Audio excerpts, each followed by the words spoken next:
Every other month, on a Sunday at 7 p.m., 18 very powerful people meet in a conference room, and what they decide affects the entire world. Countdown for blast off. X minus 5, 4, 3, 2, X minus 1, fire.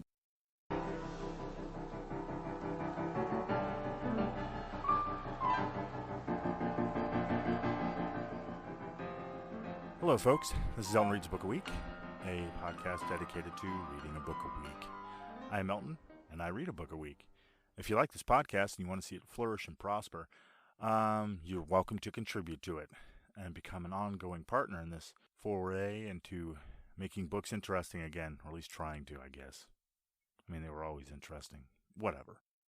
Every contribution is tossed right back into the podcast for better equipment, better hosting, better platform, research, writing, costume changes, hairstylists, adult diapers.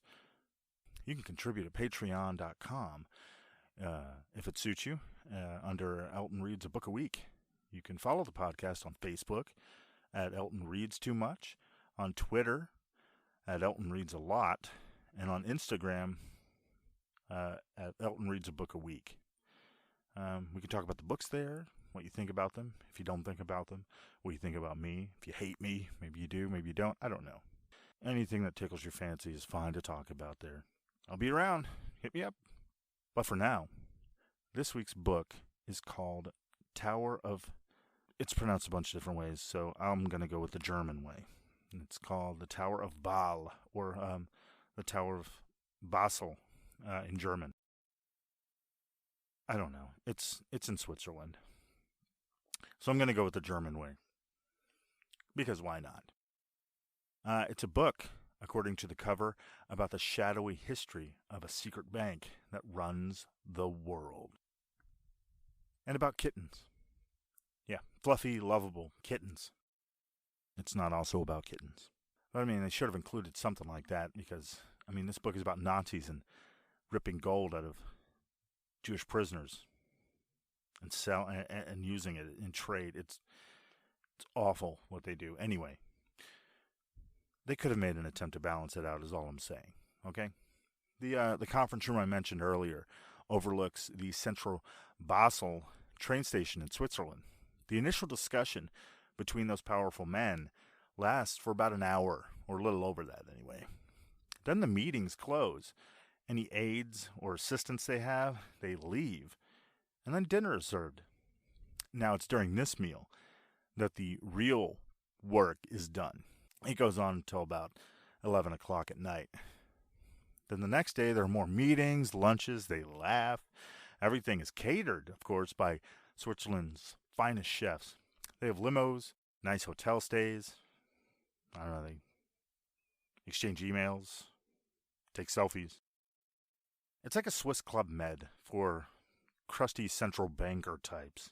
Now, there's an understanding that everything said during these meetings and get-togethers is strictly confidential and not to be repeated anywhere. The minutes, the agenda, the actual attendance, who's in attendance, they're never released in any form. And like I said before, it's located in a secret bank, kind of, that is completely removed from any governmental or political control. Now, it sounds like a conspiracy, mostly because it sounds like a fucking conspiracy. The location? Secret? Check. Suspected villains? Check. Are they pulling figurative levers that manipulate the world? Check. Now, a shadowy meeting in a secret place that's attended by powerful men to discuss and manipulate systems that affect the whole world? But this shit is real. It's not some made-up conspiracy bullshit. It's real. No kidding. This secret bank even has its own webpage. No shit. The bank is called the Bank of International Settlements, or BIS for short. The men that go to these meetings, and they're almost all men, they are central bankers from around the world. The meetings decide policy regarding the global financial system that we all participate in. Payment systems and international markets are also discussed.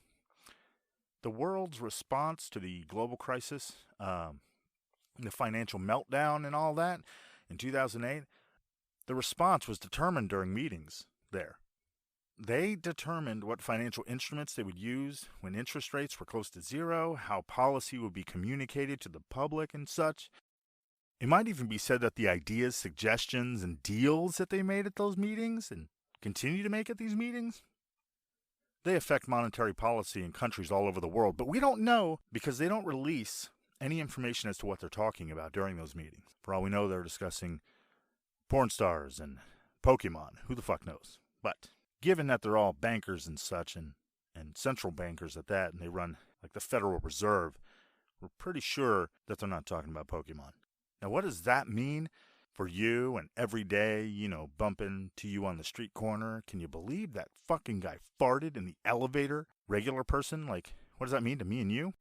If you're in a country with a central bank who also happens to be a member of the BIS, which most countries that have central banks are, it means that things discussed at those secretive meetings could affect the price you pay for things at the store. It could affect the price of auto loan rates and a lot more. That's because the cost and availability of money, which central banks usually set, affects people's willingness to pay for goods and services. When money's plentiful, there's more demand and prices tend to rise. They affect the job market, which raises the federal funds rate. It tends to slow the economy. That leads to fewer people being hired.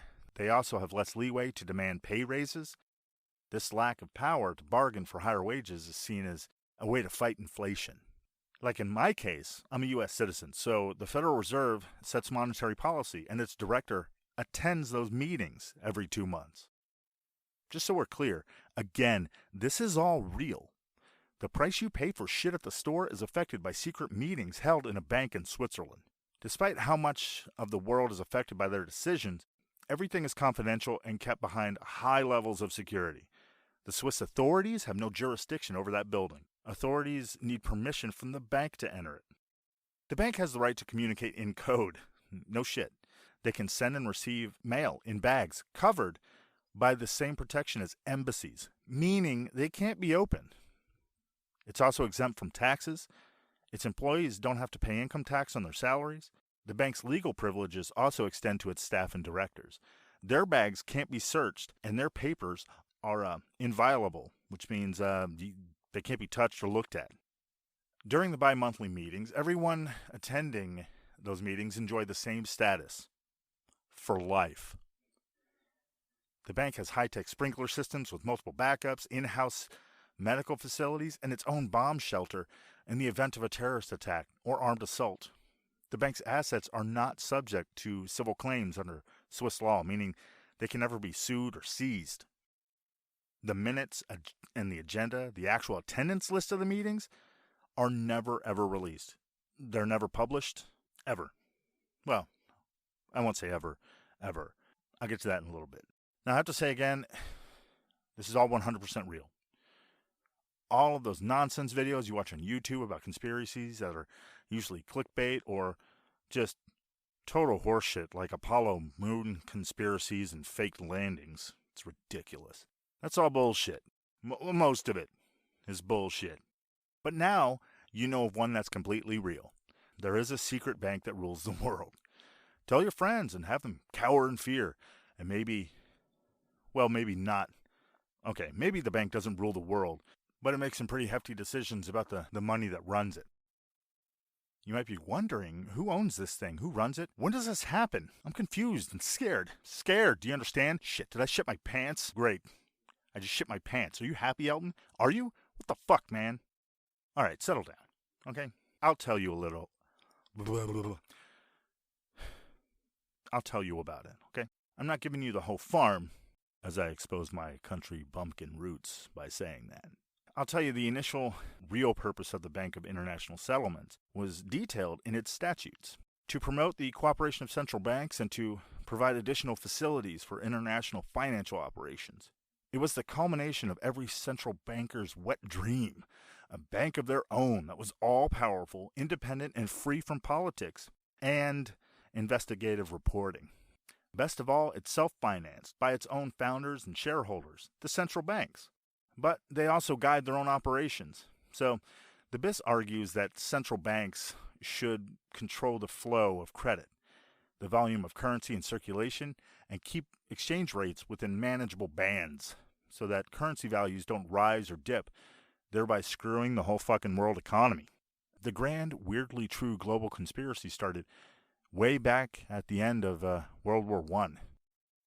For those of us who discovered ass, grass, and cash before a love of knowledge and history, here's a brief recap of World War I. There was a First World War.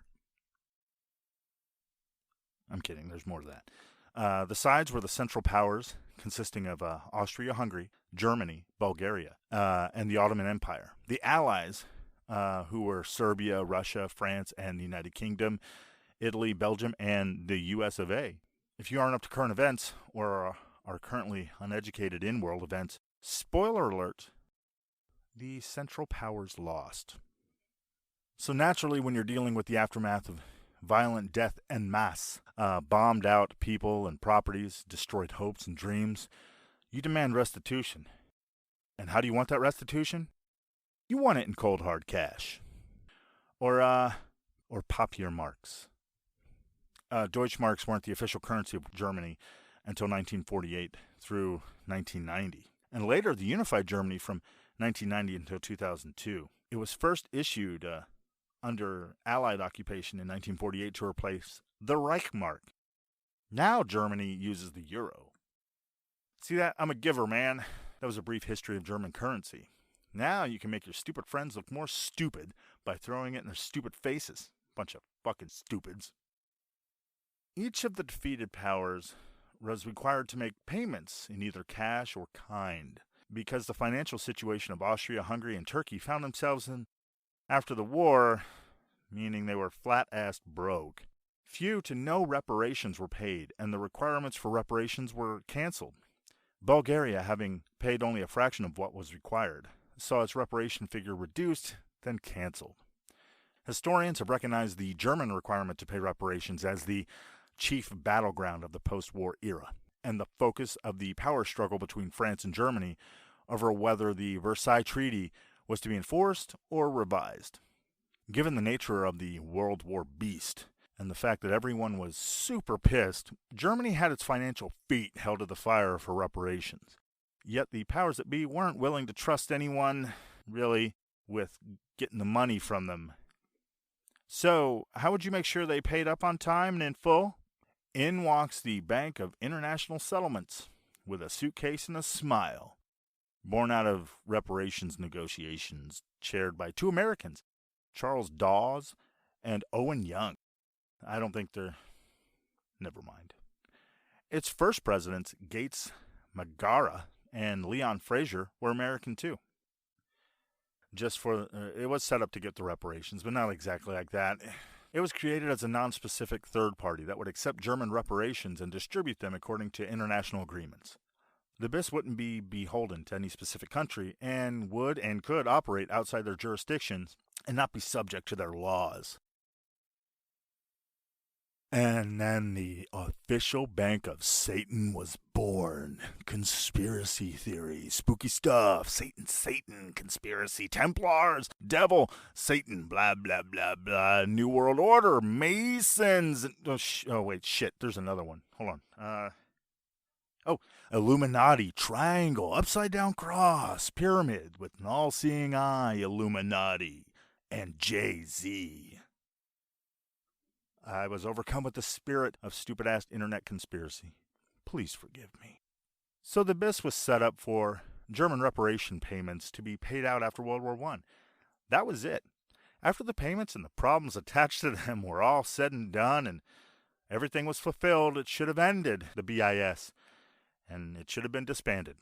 It wasn't, of course, because it's here today. Because when you give a dog a bone, its dream bone, it'll fucking rip your arm off should you try to yank it away.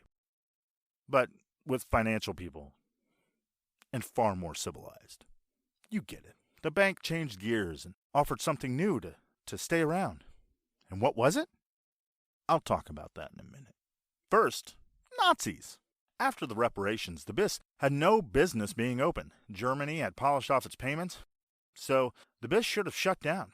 It didn't, however. Instead, it was used as a back channel for the Nazis to launder plundered gold, and as well to pay and get paid by the rest of the world, including the United States. Yep, that's right. American companies worked and supported Nazis during World War II. And we're not talking about some fly-by-night shady company storefronts or something worked by guys in trench coats who pulled up their collars and twisted their mustaches doing the whole mwah, ah, ah, ah. Nope. Companies like Ford and General Motors were doing this. General Motors' German division produced the Blitz truck, on which the Wehrmacht invaded Poland. Ford's German subsidiary produced almost half of all the 2- and 3-ton trucks in Nazi Germany. According to the book, there's a strong argument that without GM and Ford's German subsidiaries, the Nazis would not have been able to wage war. Hitler was an enthusiastic supporter of the German motor industry's methods of mass production. He kept a portrait of Henry Ford by his desk. In 1938, Henry Ford was awarded the Grand Cross of the German Eagle. That's the highest honor Nazis can bestow on a foreigner. The following month, James Mooney, who ran General Motors' overseas operations, was also awarded a high Nazi honor. Hell, the SS used one of IBM's prototype computers to keep a record of Jewish properties and their subsequent Aryanization, meaning they turned things owned by Jews into things run by Aryans. And IBM's Hollerith machine helped to speed up the organization of the Holocaust. Later, Thomas Watson, the boss of IBM, was awarded the Merit Cross of the German Eagle. I imagine that probably doesn't come up in too many IBM promotional brochures and materials. Have a Holocaust that needs to be expedited and organized quickly? IBM, let's put smart into work. So it went like that for a while. The Nazis using the BIS to funnel gold they plundered from other countries or pulled from the homes, businesses, and teeth of enslaved, persecuted people. Then using it to pay off varying companies and countries who probably should have known better. Despite leaders in the U.S. finding out about the BIS and the U.S. companies that worked with it and how it was being backdoored supplied with equipment, gold, and resources, and they did object to it. The American director in charge of the BIS, however, brokered agreements to guarantee German companies post-war profits and to help German industrialists avoid the financial consequences of the breakup of pre-war cartels. Overall, the BIS has been behind some nasty fucking shit that went down during World War II. Yet they remained hidden behind the bank's wall of secrecy, only to be discovered later, much later. The BIS does release information about its dealings, but only years and years and years and years after it's said and done. And even then, it has to be requested and researched privately. Not everything the BIS did was sketchy, horrible, and detestable, of course. I mean, no, sometimes the mutual trust built over those lunches and dinners and meetings and proved crucial to stabilizing the global financial system. Take, for instance, the day President Kennedy was shot. While the world watched in horror as the day's events unfolded, and they heard reports coming in about the terrible thing that happened to the U.S. president, the BIS did what any international institution would have done in a situation like that. It focused on the immediate defense of the dollar. Other than being a horribly sad day, it also triggered panic selling on the stock market. To balance it out, it was decided that the U.S. should sell massive amounts of foreign currency to defend the dollar. It also acted to stabilize sterling, or Britain's money, which was a reserve currency. A reserve currency is a currency that is held in significant quantities by governments and institutions as part of their foreign exchange reserves. The reserve currency is commonly used in international transactions, international investments, and all aspects of the global economy. It means it's money recognized and valued outside of its country of origin and can be used to pay for things in other countries. How did it stabilize their sterling? It arranged a loan among a few central banks and itself to the Bank of England. The bank now coordinated a long-term strategic rescue of one of the world's reserve currencies, which, if you didn't know, is a hefty, huge, big fucking deal. The BIS is a unique institution. It's an international organization, an extremely profitable bank, a research institute founded and protected by international treaties. The BIS was at the heart of the European integration project. It hosted the Governors' Committee of European Economic Community, central bankers. It set up in 1964, which coordinated trans-European monetary policy. During the 80s, it laid out the path to the adoption of a single currency in Europe, or the euro. It hosts 4 of the most important international committees dealing with global banking. The Basel Committee on Banking Supervision, the Committee on the Global Financial System, the Committee on Payment and Settlement Systems, and the Irving-Fisher Committee, which deals with central banking stats.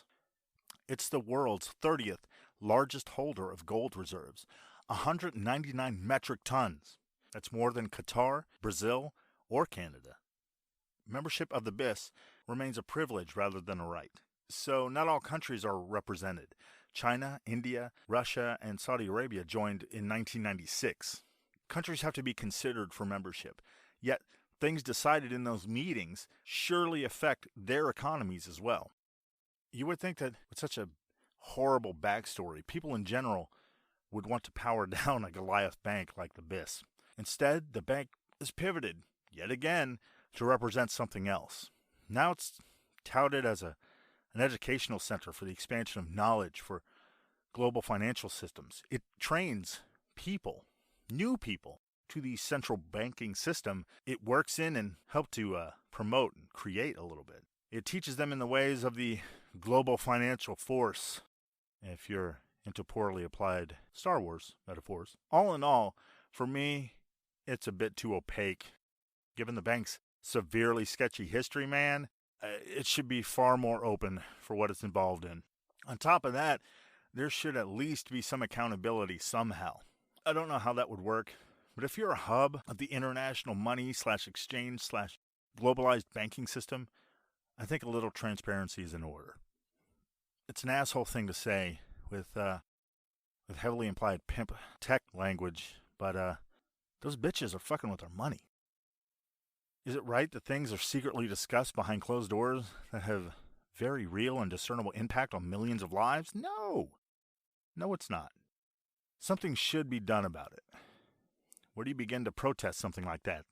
The internet? You think if Kim Kardashian got on board, it would get anywhere? Shit, maybe Kanye, huh? Anyway, I actually like this book a lot. Lebor did a great job of making the unbelievable history of a financial institution extremely interesting. It's actually a nice page-turner about the history of a bank. Sounds insane, right?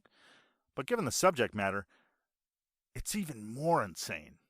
The stuff in this book will blow your mind, and the fact that it's all completely real is even more fucking nuts. It just made me wonder what the hell else is out there affecting my life that I don't know about. What conspiracy theories might have some factual weight to them? Okay, don't think I'm advocating for conspiracy theories and that shit. 9/11 wasn't an inside job any more than aliens crashing at fucking Roswell. That's all horse shit. Though this book will have me scrutinizing systems that I never thought too much about.